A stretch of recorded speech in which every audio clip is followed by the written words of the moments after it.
Pásate a lo eléctrico.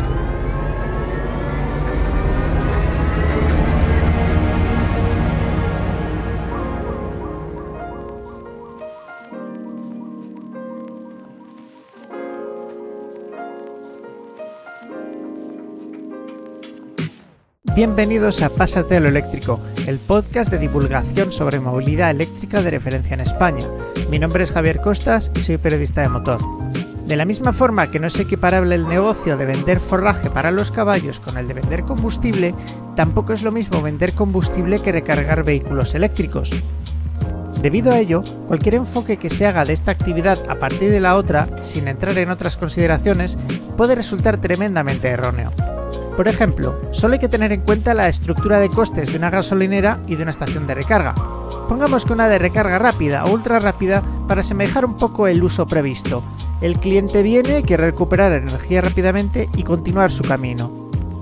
En una gasolinera hay que pagar gastos de personal, a que muchas ya operan sin nadie a las 24 horas.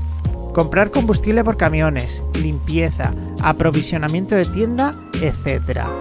En cambio, las estaciones de recarga son mucho menos intensivas en personal. La mayoría se dedica al mantenimiento de equipos, no siempre se instalan en terrenos propios.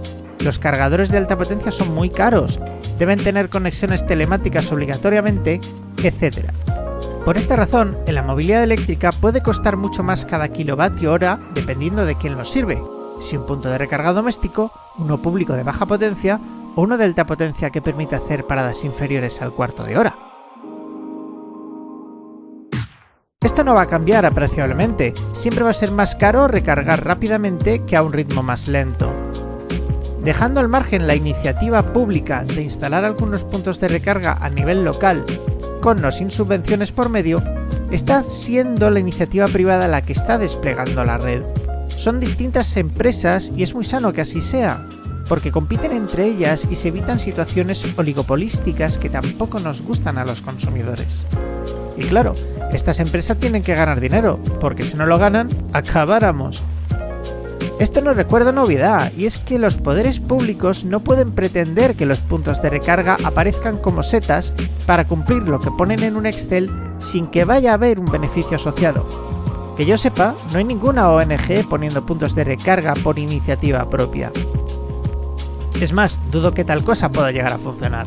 En todo caso, tendrán que poner las facilidades para que el despliegue de esa red sea atractivo para la inversión, que las empresas ganen dinero y que cada vez sea más fácil para el usuario moverse con electricidad. Análogamente, los políticos tampoco pueden pretender que la gente se lance a comprar vehículos eléctricos para cumplir sus objetivos. En todo caso, los comprarán porque les resulte rentable a los usuarios o a sus empresas. Aquí las políticas siguen teniendo un papel fundamental y puede haber políticas buenas y políticas malas. A ver qué pasa con Alemania, que han quitado las subvenciones. Aviso al oyente. Desde la asociación Pásate a lo eléctrico aclaramos que las opiniones expresadas por nuestros invitados y colaboradores son únicamente responsabilidad de cada uno de ellos. Puede haber comentarios irónicos y sarcásticos que no deben tomarse al pie de la letra. Cualquier fragmento de este podcast solo puede ser utilizado externamente sin manipular y citando la fuente con enlace.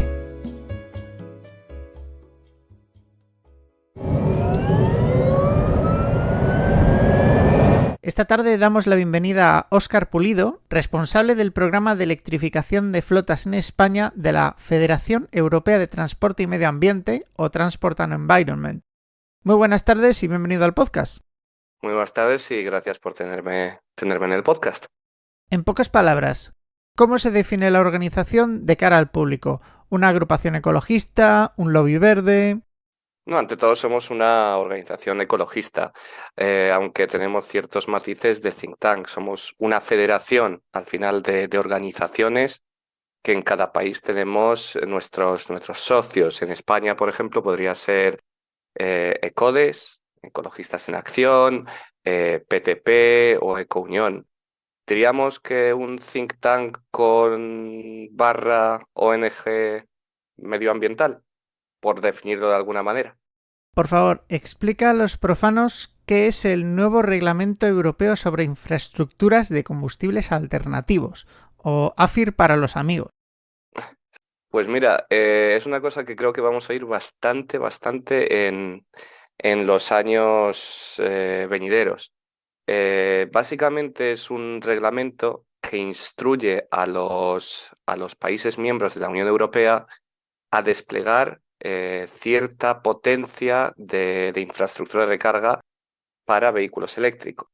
Estamos hablando de un mínimo de potencia, al igual que esto posiblemente haya salido un poquito más en los medios, que definen los puntos de recarga que tienen que estar cada X kilómetros en la red principal de carreteras. Que también, para los que no sepan, la red europea principal de carreteras en Europa se define como TNT, que son básicamente los corredores principales de Europa. Pues en esos corredores se define que tiene que haber un punto de recarga cada 60 kilómetros en 2025. Y además, que ese sería el objetivo a distancia, además hay otro que es por potencia. Y ese dependerá de la cantidad de vehículos eléctricos que tengamos en los años siguientes. Estamos diciendo 2025, 26, 27. Cuantos más vehículos tengamos, más potencia a desplegar será necesaria y básicamente todos los miembros tienen que cumplir con ese reglamento. De ahí su importancia en los años próximos, que esperamos que los vehículos eléctricos, pues sus ventas se disparen y al igual los puntos de recarga. Con itinerarios TNT, ¿os estáis refiriendo a las rutas que van marcadas en las autovías en verde, como E90, E5 y similares? Sí sí, a ver, la red embarca todas las carreteras principales, digamos, la TNT embarca todas las carreteras europeas. Sin embargo, se dividen en dos niveles. Tenemos lo que llamaríamos las carreteras núcleo, que llaman core, que esas las define Europa. Entonces, ahí, por ejemplo, serían las principales autovías en España, lo que serían las autovías nacionales, pero no todas, porque algunas quedan excluidas. Y después estarían lo que ellos definen como secundarias, que en España, por ejemplo, serían algunas de las autopistas nacionales que no se han incluido en el núcleo y algunas que también nosotros definimos como directamente como carreteras nacionales, secundarias, autonómicas. Entonces, por decir, todas las carreteras, la mayoría están incluidas en la TNT, pero su nivel es diferente, por lo que los objetivos que anteriormente hemos mencionado de la FIR se aplicarán en años distintos, acorde al mismo reglamento. Recientemente habéis publicado un estudio llamado Estado actual de la infraestructura de recarga del vehículo eléctrico en España y recomendaciones para su desarrollo, en el que concluís que España necesita un enfoque diferente y único a nivel europeo. Para dejar de ser una excepción en Europa, ¿tenemos que ser una excepción en cuanto a políticas? Yo creo que sí, pero esto no viene, digamos, basado en ninguna peculiaridad, digamos, política. Es más que nada, si nos fijamos en el mapa, nos vamos especialmente en la demografía y el propio mapa en distancias. Me refiero, no es lo mismo tratar Bélgica, por ejemplo, que España, o Holanda, que España, simplemente por las distancias. Y después está el problema demográfico. Todos conocemos, creo, el concepto de la España vaciada. Hay en España zonas en las que a día de hoy pues puede no beneficioso en términos económicos montar un cargador, pero más que nada por la cantidad de vehículos que puede que estén disponibles en esa zona eléctricos. Sin embargo, ese mismo cargador es necesario para básicamente transicionar el transporte, sea de pasajeros, sea de mercancías en esas zonas. Estamos hablando un poco de la gallina y el huevo, ¿qué va primero? En este sentido, posiblemente hay que buscar un balance, pero es necesario tener cargadores. Y como he mencionado, España, teniendo unas características muy peculiares, no puede ir y directamente copiar las medidas que se han implementado en otros países. Como dirían en inglés, hay que hacer un thinking out of the box, pensar fuera de lo común y aplicarlo básicamente, buscar soluciones que sean ideales para el territorio aquí. No quiero tampoco olvidarme propiamente del elemento del turismo. Conocemos muchos pueblos, muchas localidades, las que durante la temporada de vacaciones, pues aumenta la cantidad de personas que viven en ellas y al igual van a aumentar el número de vehículos. De ahí, pues, esto pasa en España y en otros países puede que no hasta esta escala. De ahí que necesitamos una estrategia propia. A juicio de la organización que representas, ¿cuáles son los factores que hacen a España una excepción a nivel europeo en cuanto a implantación del vehículo eléctrico? La comparación con Portugal, desde luego, chirría mucho. Sí, a ver, ahí está lo de Portugal, se nota en cuanto a los porcientos básicamente de matriculaciones. Eso lo podemos ver directamente, que creo que en el 2022 en Portugal triplicó España en cuanto a matriculaciones. Y ahora nos tenemos que hacer la pregunta del por qué. Al final estamos diciendo de un país con un PIB más bajo, que sin embargo tiene cuotas de matriculación que en algunos meses superó a Alemania. Y ahí posiblemente la clave reside en la fiscalidad.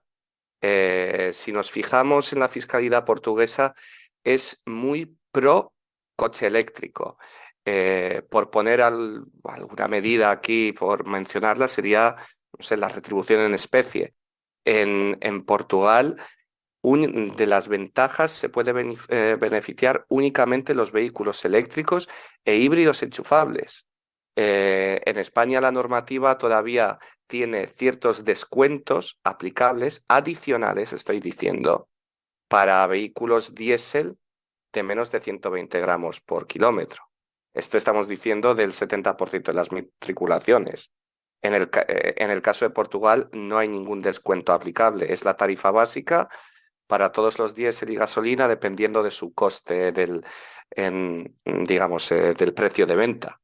Pero los descuentos y los beneficios solamente se aplican para los híbridos enchufables y para los coches puramente eléctricos, los que básicamente están exentos de pagar ese tipo de impuestos. Y esto es por mencionar una de las muchas ventajas que tienen en Portugal en cuanto a fiscalidad.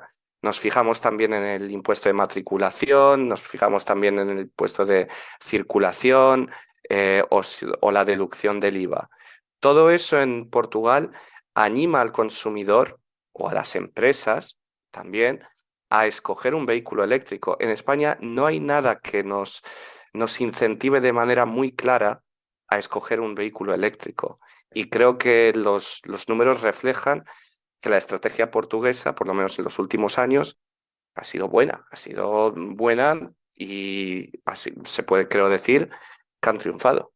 Dicho de otra forma, no se trata tanto de factores culturales o que estemos todo el rato pensando en hacernos un Cádiz-Asturias, sino que simplemente no son suficientemente atractivos los vehículos eléctricos con la fiscalidad española y que hay otros países en los que también hay, digamos, largas distancias, porque por ejemplo Oporto y Portimao no están precisamente al lado, y en esos países sí es más atractivo tener un coche eléctrico que en España. Básicamente es eso, al final todo se reduce, puede sonar de bastante banal, pero al final todo se reduce a la cartera. Si nosotros tenemos una ventaja sustancial en cuanto a dinero, una ventaja económica, no hay nada que no compense pues, ese cambio de modales que algunos pueden decir que tendrían que hacer al pasarse a un vehículo eléctrico. Como nos hemos fijado, la fiscalidad es posiblemente la mejor herramienta, incluso mejor que las ayudas directas. Portugal las tiene, pero las tiene bastante más bajas que en España. Sin embargo, como vemos, lo que ha funcionado es la fiscalidad, no el plan MOVES, que válgame lo que digo, el plan MOVES me parece una medida extraordinaria, sin embargo, con muchos problemas actualmente, pero es una medida buena a día de hoy pero la fiscalidad es una medida más efectiva. En vuestro informe se señala que claramente hay dos Españas en la electromovilidad. La mitad del territorio acumula el 75% de los puntos de recarga pública y el 15% restantes se reparten en la otra mitad. ¿Se podría decir que si se equilibrasen las oportunidades de recarga en las dos Españas, se reduciría la brecha entre la España vaciada y la España urbana? Seguramente, aunque también lo digo, tampoco consiste en poner cargadores a por doquier en la España vaciada. Hay que hacerlo de manera consciente. También lo digo porque hay muchos factores en los que influyen la cantidad de recarga pública que es necesaria. Por ejemplo, propiamente dicha, el acceso a la recarga doméstica, la típica de 3 7 kilovatios, pues ahí habría que analizar qué zonas tienen más acceso a la recarga doméstica, cuáles no, cuáles necesitan más recarga pública y cuáles no. Sin embargo, obviando todo eso, no me cabe duda de que poner puntos de recarga en lo que sería la España, digamos, vaciada, o digámoslo en pueblos de 3.000, 8.000, 10.000 habitantes, que muchos de ellos no disponen, no solamente sería una cosa beneficiosa en términos de acercar la tecnología a la población y que esa gente se anime incluso a poner su punto de recarga en casa, pero que sepan que tienen disponible uno público en su localidad. No es solamente eso, es que también nos facilita la transición hacia el vehículo eléctrico en términos de vehículos comerciales. Me refiero el repartidor, llamémoslo, de cualquier empresa transportista o de paquetería, tendría la capacidad de recargar ese vehículo cuando se está desplazando de población en población. En las ciudades sabemos que básicamente tienen esa posibilidad de dar ese salto. Sin embargo, para la paquetería más, digamos, para zonas más rurales, o llamémoslo una enfermera que necesita solamente un coche y moverse, pues eso nos daría una ventaja tremenda y creo que es necesario para básicamente acercarnos o igualar las dos Españas. Cito del informe: en España el 65% de los hogares vive en edificios de 3 o más viviendas y un 47% en edificios de 10 viviendas o más, y que gran parte de ellos asumís que van a necesitar recarga pública si no pueden recargar en el trabajo. ¿Esto es el más difícil todavía? Sí, esto es en las ciudades, no es que sea el más difícil, porque al final es simplemente tenerlo en cuenta. Obviamente tendremos las recargas que serían las ultra rápidas, que alguien puede en 10 minutos recargar, pero creo que es necesario dar la posibilidad, especialmente a los que tienen una vivienda, justamente en esos condominios que has comentado, de 10 o más pisos o algo así, que puedan recargar durante la noche incluso a potencias bajas. Hemos visto en otros países que se han utilizado medidas como farolas, se han puesto básicamente puntos de baja potencia desplegados cerca de esos condominios para facilitar este tipo de recarga. No todo tenía que ser la ultra rápida, pero es verdad que ahí habrá que adoptar una estrategia específica. Pero el problema no es único de España. Así que en este sentido podemos ir fijándonos en lo que están o van a hacer los otros países para justamente dar una solución a este problema. ¿Cómo será posible aumentar el despliegue de cargadores de alta potencia en las zonas donde más se van a tardar en rentabilizar? ¿Pasa todo por subvencionar o poner objetivos de obligatorio cumplimiento a las empresas? Pues aquí creo que hay bastantes modelos de cómo afrontarlo. Seguramente no tiene que ser por ejemplo, a veces puede no ser una subvención directa, puede haber una mezcla. Hemos oído de modelos en los que, por ejemplo, se asignaba cierta área a un operador, vamos, de recarga. Y en esa área entraban puntos que a día de hoy generan beneficios, y otros que a día de hoy no salen rentables. Y que a 10 años puede que así no sea. o a 5 o incluso a 3. Sin embargo, se les decía que si quieren tener un punto de recarga en este suelo público aquí, tienen que estar, por ejemplo, obligados a poner, aunque sea 1 o 2 estaciones, en sitios menos rentables. Hemos visto esto en otros países. Hemos visto a través de financiaciones beneficiosas para cuando se instala puntos de recarga básicamente en áreas de baja densidad de población. Existen varios métodos de aplicarlo y aquí creo que está en manos del gobierno decidir cuál es el mejor para España, el que también incentiva a las empresas a montar esos puntos de recarga en zonas de baja densidad de población. ¿Hasta qué punto tiene sentido que las gasolineras se vayan convirtiendo en puntos de recarga? ¿Se abrazan a un modelo de negocio que no va a poder sobrevivir? Poca gente va a ir a una gasolinera a cargar si no tiene prisa. Bueno, al final, la cosa que estamos con las gasolineras es que yo creo que del día a la mañana no van a desaparecer. Esto va a ser un proceso un poquito más lento. Sin embargo, si quieren mantener esas concesiones, si quieren mantener el negocio, tendrán que diversificarlo. Al final, con cada año que pase va a haber más vehículos eléctricos y más vehículos eléctricos van a tener que repostar. Es verdad que va a ser más difícil para las gasolineras, puede que no aporten soluciones a ese tiempo, a esos 10 minutos o 15, pero es que honestamente, si nos fijamos en cómo funcionamos a día de hoy con los coches de gasolina, cuando vamos a repostar, lo normal es que vayamos a una tienda, que compremos pues una chocolatina, tomemos un café y volvamos. Ese tiempo ya habrá bastado para recargar el vehículo eléctrico. Entonces, yo creo que tienen que dar el paso, pero es verdad que existe la duda de cómo se van a adaptar. Esto es una cosa que queda en el aire. Leo también en el informe que la planificación debe también suponer una oportunidad para eliminar los cuellos de botella administrativos. ¿Cómo se podrían eliminar esos cuellos de botella? Básicamente, cuando nosotros hablamos la planificación, es que hablamos en Alemania lo han llamado un master plan, que sería un plan maestro, básicamente dicho en español.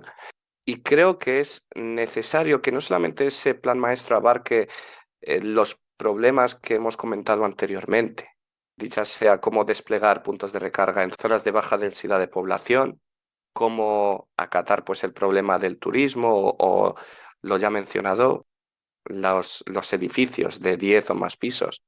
Creo que hay otros problemas que son actuales ya, que son los administrativos. Estamos con tiempos que superan a veces el año y medio desde que se instala, digamos, desde que se pide la instalación o desde que se aprueba la instalación de un punto de recarga hasta que éste está operativo. Hay puntos de recarga que están instalados y siguen sin tener el permiso porque están esperando un papeleo. Y creo que un plan maestro no debería solamente abarcar lo primero, sino también dar soluciones a estos problemas. Que no digo que en los últimos años no se hayan aprobado medidas que facilitan todo el proceso, que lo simplifican y que lo aceleran. Sin embargo, son medidas puntuales que se están sacando. Creo que es mejor hacer o un sistema, por ejemplo, de ventanilla única o un sistema informático que lo coordine todos los permisos que tienen, pues eso, que hay diferentes potestades para cada tipo de estos permisos. Esto se necesita solucionar y ¿por qué no aprovechar ya si necesitamos un plan de despliegue? ¿Por qué no aprovechar y también incluir soluciones en términos administrativos? Yo creo que eso es necesario, incluso a día de hoy urge mucho, porque tenemos puntos, como comento, que no están funcionando. Y eso perjudica también a la visibilidad del coche eléctrico. No queremos llegar a un sitio y ver que un cargador llegamos con el coche y ver que no funciona. Necesitamos dar una solución a esto y qué mejor oportunidad, qué mejor timing que lanzándolo e incluyéndolo en un plan de infraestructuras de recarga. Ahora mismo tenemos como más de 8.000 puntos de recarga públicos que no funcionan o que están estropeados. Si ahora mismo, con el ritmo de despliegue que hay, se está acumulando eso, como no cambia algo en la administración de forma radical, la capacidad de instalar puntos de recarga a nivel técnico va a desbordar a la administración. Como tras otros tantos problemas que estamos viendo de desborde de la administración, como la cita previa, por ejemplo. Esto es muy complicado resolver. Sí, efectivamente, significa el problema que sí, la urgencia de esto proviene de justamente lo que comentas, que esto se está creando el efecto de bola de nieve. Si no se da solución, al final tendremos que cumplir con los objetivos de la FIR y estamos bastante cerca. Estamos diciendo de 2025. Vamos ahora, estamos 2024 más o menos. No queda mucho tiempo. Y esa es la clave, significa hay que dar soluciones administrativas, hay que dar soluciones estratégicas, porque si no, nos vamos a quedar rezagados y no vamos a cumplir con unas obligaciones que tenemos con Europa. No es una obligación a nivel nacional, es una obligación que nos viene de Europa. Y esto hay que dar soluciones ya. En vuestra página web tenéis unos gráficos interactivos y voy a dar algunos datos que puede que más de uno le dejen con el culo torcido. Respecto al porcentaje del objetivo de 2027, que es dentro de 4 años, basado en flota, tenemos a Burgos con un 139% del objetivo cumplido en relación a su flota. Palencia, 129. Zamora, 109. Girona, 110. Esto puede ser, es bastante curioso. O sea, en relación a los coches eléctricos que circulan por esas provincias, ahora mismo tienen puntos de recarga de sobra, ¿no? Y sí y no. Tenemos que asumir una cosa. Los puntos de recarga, el porciento se ha calculado en base, pues eso, al parque provincial y la media de coches eléctricos en todo el país.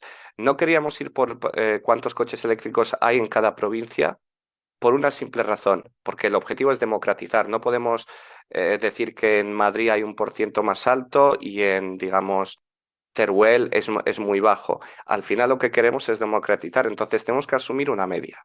Pero es verdad que esas provincias cumplen con más del 100% el objetivo de 2025. Pero la clave radica en que esas provincias no tienen muchos vehículos en general registrados en su dominio, digámoslo así. Sin embargo, si nos fijamos en Madrid y en Barcelona, el número de vehículos matriculados ahí, o mejor dicho, registrados, perdone, es enorme. Si bien creo que hay otro factor que hay que fijarse, porque al final, también lo comentamos en el estudio, todo esto son indicadores, pero ningún indicador por separado nos dirá si la situación es buena o la situación es mala. Porque al igual que decimos que se están cumpliendo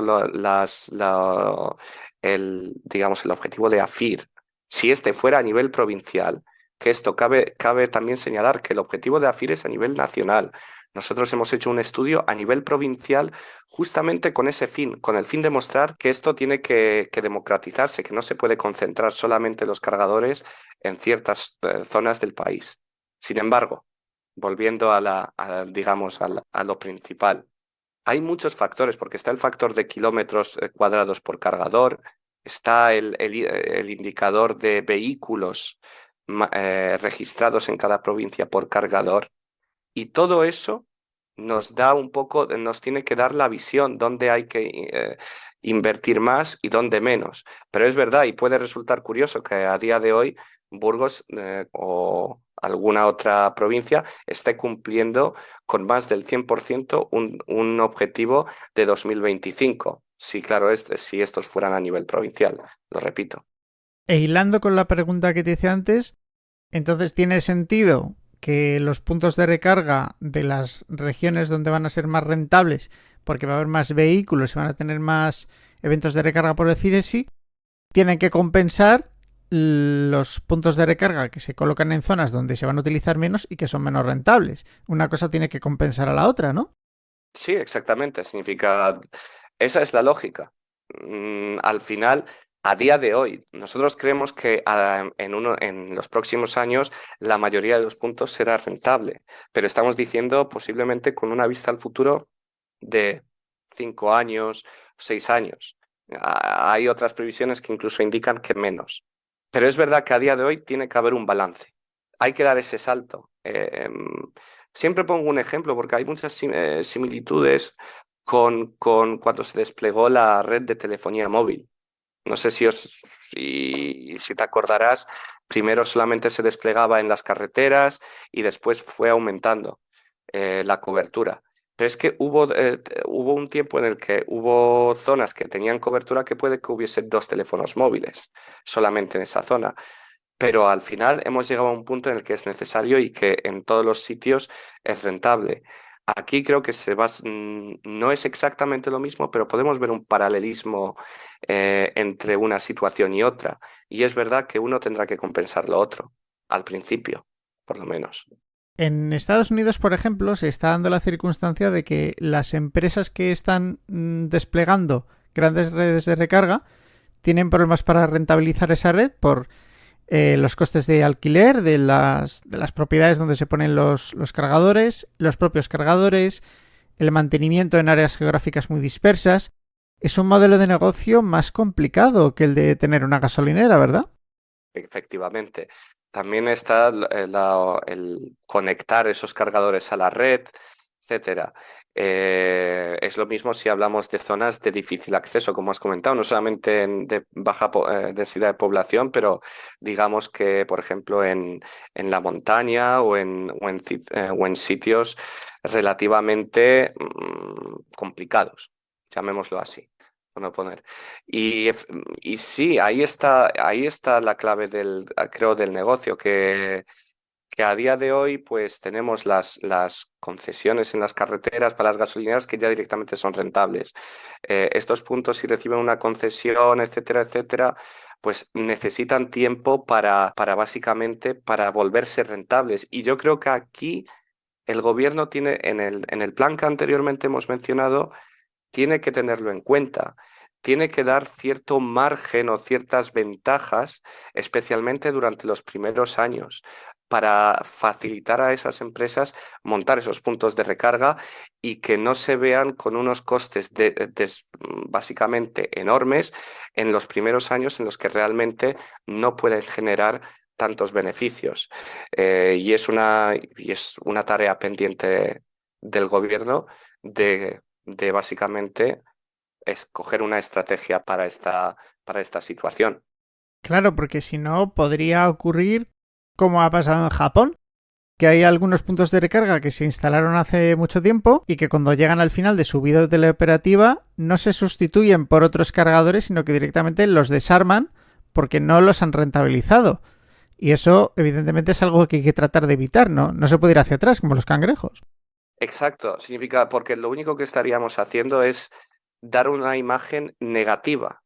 Entonces, ¿qué tenemos que hacer? Tenemos que entender todo esto, tenemos que entender el proceso. Y Japón es el mejor ejemplo de que una empresa que ha montado un cargador y que después lo ha quitado, ya tiene una cierta barrera mental para volver a ponerlo en ese punto otra vez, aunque ya llegue el punto de rentabilidad. Van a esperar hasta que estén al 100% seguros o al 150, no al 100%. ¿Y eso qué va a hacer? Pues retrasar esta transición.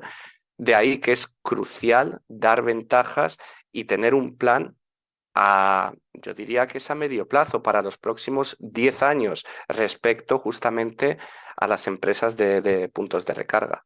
Cómo facilitarles, cómo incentivarles a montar esos puntos y que no se vayan.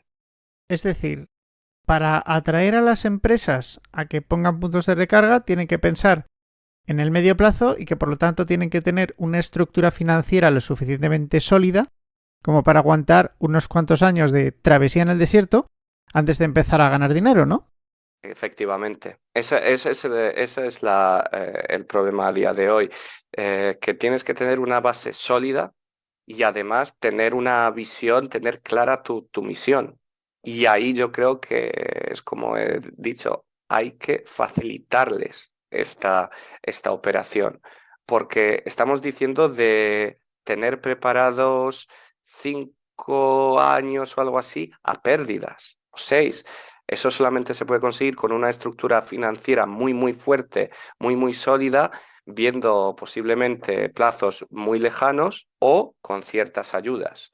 Eh, y aquí no quiero decir subvenciones o algo así, pero sí con planes estratégicos o subvenciones o ventajas fiscales, etcétera. ¿Crees que es posible alcanzar en España los objetivos del reglamento AFIR para 2030? ¿Te sientes optimista o pesimista al respecto, a tenor de lo que hemos estado hablando? Hombre, hay que reconocer que hay que sentirse optimista. A día de hoy, España está, si pusiéramos los objetivos de la FIR, los tradujéramos a día de hoy, España estaría muy cerca de cumplir o lo estaría cumpliendo. Así que no podemos decir que ahora va mal. Ahora tiene delante de sí un reto importante porque tiene que multiplicar por 10 la cantidad de cargadores en los próximos años. Sin embargo, esto se podrá conseguir únicamente si se tiene una estrategia adecuada y que tiene en cuenta básicamente a toda la población y todo el territorio. Yo quiero ser optimista, prefiero ver el vaso pues medio lleno. Lo estamos cumpliendo a día de hoy, así que ¿por qué no? Lo único, necesitamos el apoyo de todos en los gobernantes, las empresas, para sacar esto adelante.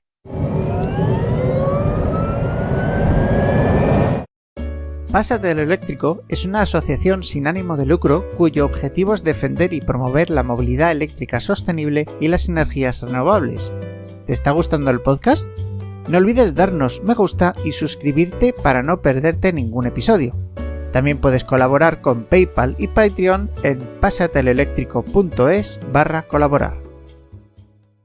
Alemania retira las subvenciones a los coches eléctricos. ¿Eso es por falta de presupuesto o porque se considera en el país que ya tiene suficiente inercia este mercado como para moverse solito? No creo que es ambas cosas en este sentido. A ver, es verdad que este año Alemania va a entrar en números negativos en cuanto a crecimiento. A su vez, Alemania ha hecho ya el trabajo con anterioridad. Actualmente matriculaban alrededor de un 15 o un 16% de vehículos eléctricos en 2022. Quiero no equivocarme. Entonces, creo que ellos ya es una mezcla de ambos. Tienen la inercia necesaria y es verdad que ahora posiblemente viendo que esa inercia ya existe, hayan podido prescindir de estas ayudas, viendo la situación económica que les espera.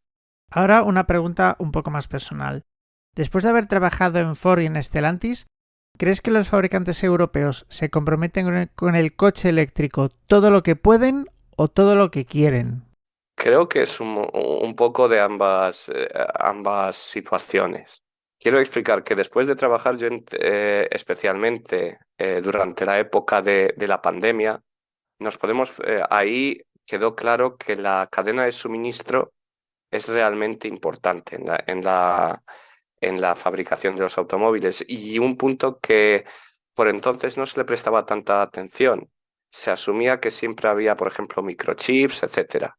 Nos dimos cuenta de que ahí que incluso querríamos aportar más vehículos eléctricos al mercado o más vehículos con más tecnología y no se podía.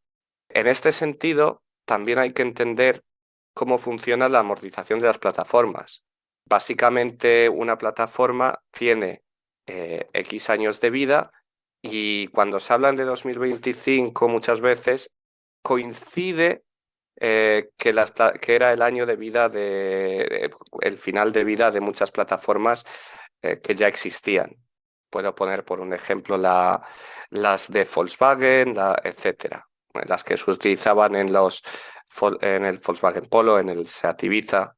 De ahí yo creo que lo más correcto es decir y lo más preciso es que es ni lo uno ni lo otro. Que los fabricantes podrían ir un poco más deprisa, es posible, pero también había ciertas restricciones. Eso lo opino a título un poco personal. También es una cosa de estrategia. Al final, como digo, estas planificaciones se hacen a varios años. Cuando se aprobó el phase out de los vehículos de combustión en 2035, yo creo que lo han tenido que readaptar todos los planes y ahora están intentando acelerar lo máximo posible. Esto es lo que podría, creo, decir a título personal. Por lo tanto, cuando tú escuchas a alguien que dice que los fabricantes están sacando los coches eléctricos imprescindibles para evitar las multas o que no creen en el coche eléctrico, deberíamos decir que se equivocan bastante. Yo creo que en este sentido, hombre, esto variará, en mi opinión, de fabricante a fabricante, pero vemos que hay empresas que están comprometidas con cesar la venta de vehículos de combustión en el 2030. Esto implica digamos, una planificación y sería, sería un poco contradictorio decir de que están intentando no vender vehículos eléctricos cuando realmente lo que quieren vender es solamente eléctricos a partir de 2030.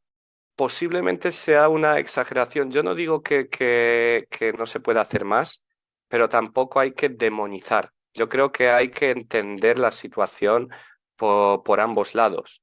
Hay que entender que esto que urge, la electrificación, urge para tener cuantos más vehículos posibles eléctricos en las carreteras para acelerar cosas como lo que hemos comentado antes, la infraestructura de recarga, hacerlo que sea más beneficioso para las empresas que lo rodean. Sin embargo, tampoco podemos decir de que los fabricantes no estén haciendo nada y demonizarlos. Yo creo que ahí también entra lo que sería el business planning y habrá empresas que lo estén intentando retrasar y otras que realmente estén empujando más hacia la electrificación porque tengan un plan sólido. Ahora que mencionas eso, leo en la página web de la Federación que los fabricantes de automóviles se han asegurado menos de una quinta parte de los metales necesarios para las baterías. ¿Y qué pasa con las otras cuartas partes? Ahí, ¿Las tienen los chinos o cómo va esto? Pues ahí está la clave. Yo creo que se han asegurado una quinta parte, pero también tenemos que pensar que se está introduciendo en Europa lo que algunas legislaciones respecto a materiales críticos. Hay que también recordar que hay proyectos dentro de Europa para la extracción de materias primas, que no es que no existan aquí, pero hay que regularlo. Y hay que regularlo para que no tenga un impacto medioambiental eh, muy negativo. Hay que ver cómo está la situación, dónde se puede conseguir. Pero son cosas que tendrán que ser tratadas en los próximos años sin lugar a dudas. Posiblemente, como digo, les haya pillado un poco a traspié el phase out de 2035 y ahora tengan que readaptar todas sus planificaciones y en su planificación actual puede que no dispongan de más de una quinta parte, pero la verdad aquí ya habría que investigar un poquito más si es un poco más, si es un poco menos, eso habría que verlo. La Federación también dice que los combustibles sintéticos son una gran mentira, que no servirán para descarbonizar ni serán económicos y que solo es una maniobra de la industria petroquímica para hacer descarrilar la transición energética. Y yo me pregunto, ¿tienen esa capacidad o esto no hay quien lo pare? A ver, lo que pasa con los sintéticos, lo que mucha gente llama los e-fuels, es un tema que en la percepción de la gente pasa lo mismo con el hidrógeno un poco, que la gente no se da cuenta oímos muchas veces el mensaje de cómo vamos a generar tanta energía eléctrica para crear básicamente para recargar todos los vehículos. Sin embargo, si nos fijamos en lo que son realmente los e-fuels, que son productos sacados, los electrocombustibles, son sacados a partir del hidrógeno y el hidrógeno hay que sacarlo a través de electricidad. Si nos fijamos en todo ese proceso, la eficiencia energética es más baja. Entonces, ¿cuál es la conclusión? Que se necesita incluso mucha más energía para fabricar esos combustibles a base de hidrógeno que realmente recargando directamente esa energía dentro de una batería. De ahí es la clave, que se está hablando como una solución, pero realmente no lo es. Es una solución para transportes donde no existe la posibilidad de baterías, llámese los aviones o barcos, no sé, por poner unos ejemplos. En un lenguaje sencillo, le podríamos decir a esa gente que si le preocupa que si hay energía para cargar tantos vehículos eléctricos, que directamente pensar en combustibles sintéticos o en hidrógeno es 2-3 veces peor de lo que ellos están pensando. Exacto, yo siempre me gusta hacer una comparativa un poco más incluso visual. Me refiero, la electricidad para nosotros digamos que es una tarta o un pastel. Si queremos calentar el horno para básicamente hacer un pastel, no echamos otro pastel o dos pasteles más que la leña en lugar de la leña. Es que eso es contraproducente porque estamos utilizando la propia energía que podríamos directamente meter para utilizar en un vehículo, la estamos utilizando para fabricar mucha menos energía en forma de líquido. Entonces, es la eficiencia. Básicamente, la palabra eficiencia debería ser explicada siempre como primera cosa a la hora de hablar de transicionar hacia una cosa más sostenible.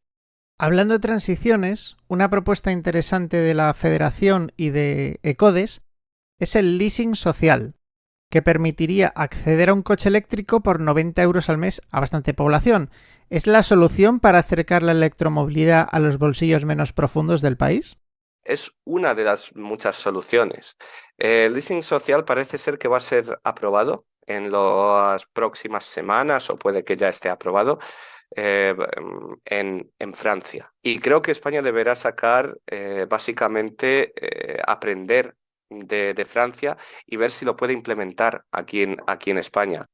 Honestamente creemos que es una solución que podría dar un fruto, especialmente reutilizar, por ejemplo, coches eléctricos de segunda mano, meterlos dentro del leasing social, favorecería seguramente a cierta parte de la población que necesita, porque eso también hay que esclarecerlo, es a la población que realmente necesita ese coche para, por ejemplo, moverse a desplazarse al trabajo. Familias de déciles más bajos, de ingresos más bajos, pues posiblemente sea una solución. Yo realmente lo miro como con curiosidad para ver cómo va a ir en Francia y a partir de ahí podremos juzgar, pero creo que es una cosa que deberíamos tenerlo muy en cuenta y proponerlo. A tu juicio, ¿el motor diésel está acabado a día de hoy?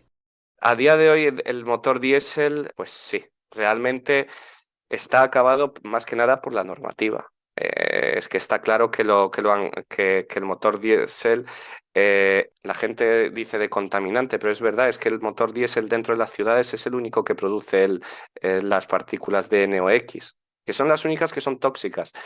No se me entienda mal, el CO2 es muy malo para el cambio climático, porque para el calentamiento global. Sin embargo, lo que realmente puede producir enfermedades graves es el NOx y eso nos lo encontramos justamente en el diésel y especialmente en las ciudades donde están cerradas.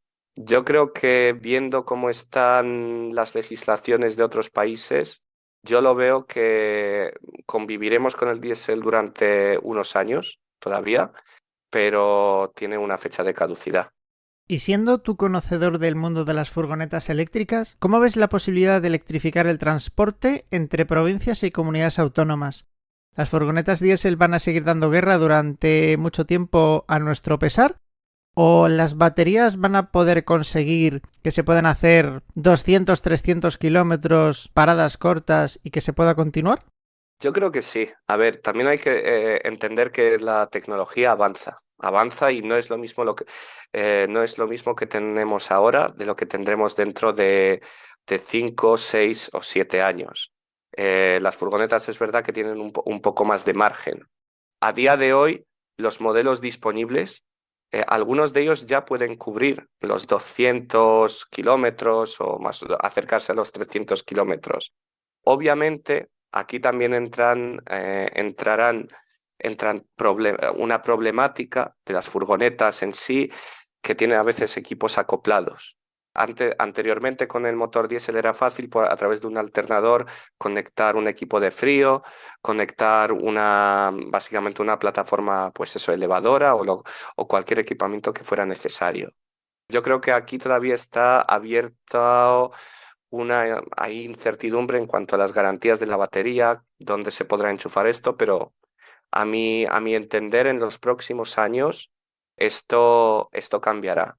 Me refiero, los próximos 5 o 6 años se va a normalizar. Y pequeñas furgonetas dentro de las ciudades, yo creo que ya tienen la capacidad de cumplir la misión necesaria.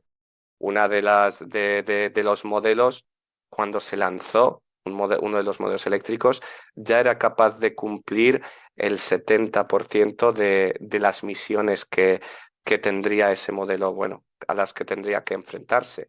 Por lo que yo creo que el 30% restante, en los próximos años podremos darle una solución. Claro, porque en lo que se refiere a la distribución urbana, las furgonetas no necesitan una autonomía en kilómetros muy alta, sino simplemente poder cumplir con un turno de trabajo normal. Pero claro, ya cuando nos metemos en las grandes distancias, y el problema se complica, porque todos hemos circulado por la noche y nos ha pasado una furgoneta blanca de logística y nos ha quitado las pegatinas. Es decir, hacen muchos kilómetros a mucha velocidad y con vehículos muy poco aerodinámicos, con lo cual es que todo se complica bastante. Pero bueno, te veo confiado en que la tecnología puede evolucionar lo suficiente como para que las furgonetas medianas y grandes alcancen autonomías razonables también, sin que el coste sea prohibitivo, evidentemente. Efectivamente, aunque obviamente no apoyo, para que me oiga bien la DGT, no apoyo lo de las furgonetas yendo a 160 por hora por la autopista. Seguro que Que ellos yo- tampoco, seguro que ellos tampoco. Ellos tampoco, por eso. Y como curiosidad que conste que a veces recibí quejas de alguien de que no le corría demasiado la furgoneta cuando todavía trabajaba en la industria. Pero es verdad que yo creo que a la larga se podrá adaptar. Eso sí, lo de las velocidades es una cosa muy, muy curiosa, especialmente para las furgonetas, porque al final van con cierto peso, tienen que cubrir distancias más largas y como has dicho, tiene una aerodinámica que no es la misma que un vehículo de pasajeros, es un vehículo mucho menos aerodinámico y todos sabemos que la aerodinámica perjudica mucho más a velocidades más altas. Así que creo que si quieren cumplir con el rango, también tendrán que disminuir con la autonomía asignada, tendrán que disminuir básicamente la velocidad. O sea, que las mismas empresas que están apretando a los conductores para que vayan volando bajo para cumplir los horarios, les van a tener que decir que circulando más despacio sigan cumpliendo con los mismos horarios. Eso es un Esto me problema. parece algo realmente interesante de resolver. Eso es interesante, sí. Pero yo creo que aquí entrará más que habrá que normalizar los horarios de las empresas de reparto y las misiones que se les ponen.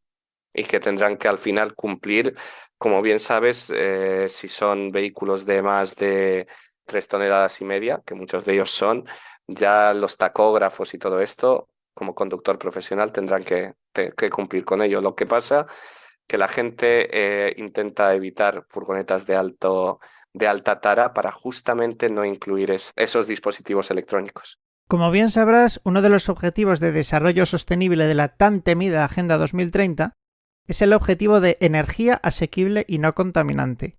¿Qué le decimos a todos esos que creen que en dicha agenda pone que les quitarán su coche si no se pueden permitir un eléctrico o no lo quieren comprar? Yo es que ya no sé qué decirles. A ver, ante todo, nadie va a venir y nadie les va a quitar el coche, eso está claro. Aparte, estamos diciendo la agenda hasta 2030 quedan años y ya estamos viendo de que los precios del vehículo eléctrico van a bajar y en unos años tendremos la paridad de precio con los vehículos de combustión interna. Yo creo que no tienen que temer por el acceso al vehículo. Ahora mismo, es verdad, son más caros, pero esto va a cambiar. Y yo creo que no tienen que temer.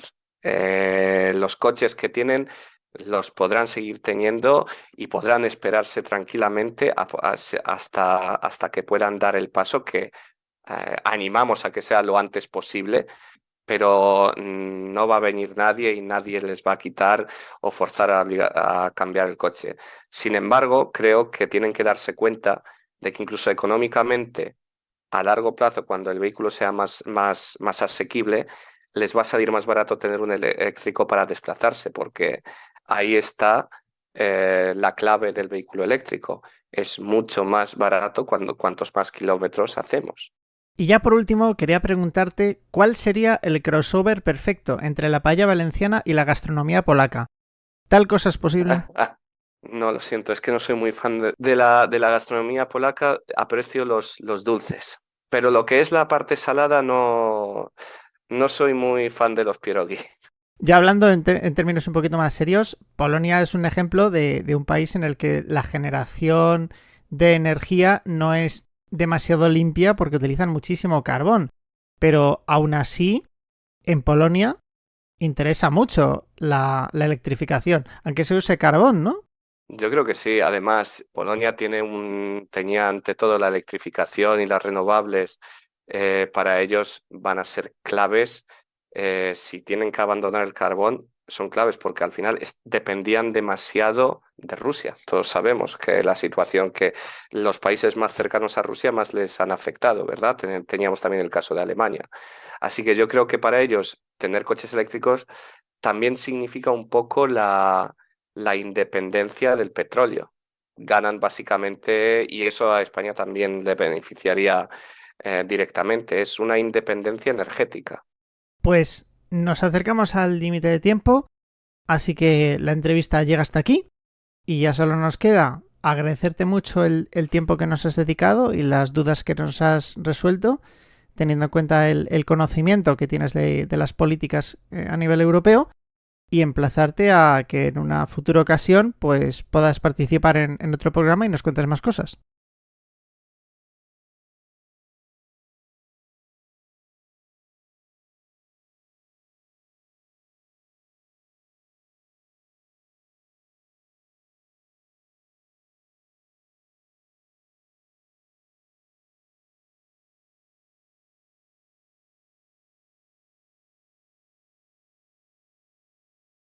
Encantado y encantado de participar de nuevo. Muchísimas gracias por la invitación. Un saludo y hasta otra, Óscar. Un saludo.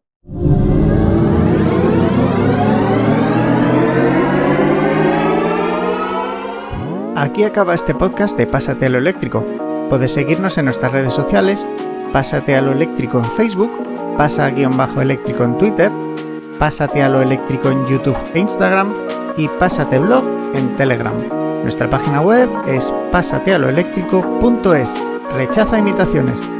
Hasta la próxima, amigos.